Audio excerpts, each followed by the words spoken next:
Hello, my name's David Smith, and I'm the interim pastor at First Baptist Church here in Marion, North Carolina.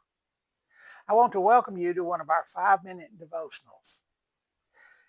In 1 Kings, the 19th chapter, there's this wonderful story about the prophet Elijah, who has had a great victory for the Lord, but then that night, this woman named Queen Jezebel sends word that she's going to have his head the next day. Elijah's seen God do great things, but he panics and he runs. And he runs and he flees until he finally collapses. He's laying there. And God comes and asks him a question.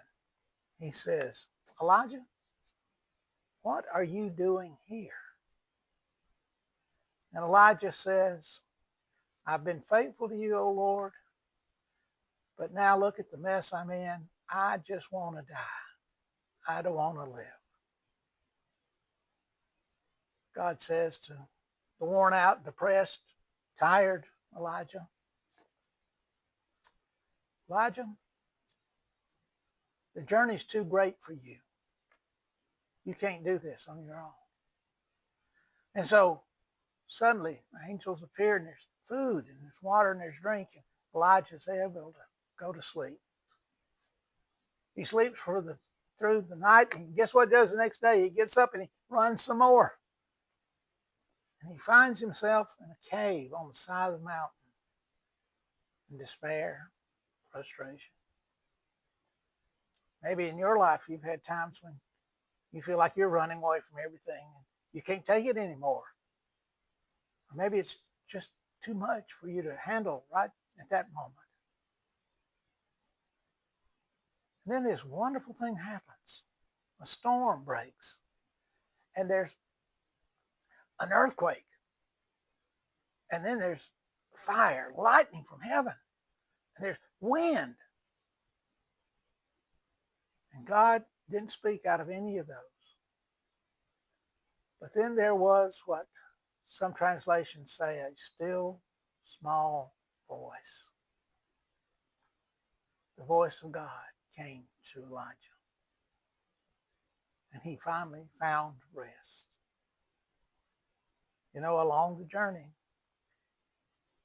we might have an Elijah experience where we wonder, where is God? We might wonder, can I do this?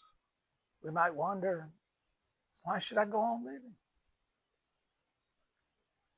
Whenever we're there, we need to remember the Elijah experience. God is with us. He's still following us. He's still reaching out to us.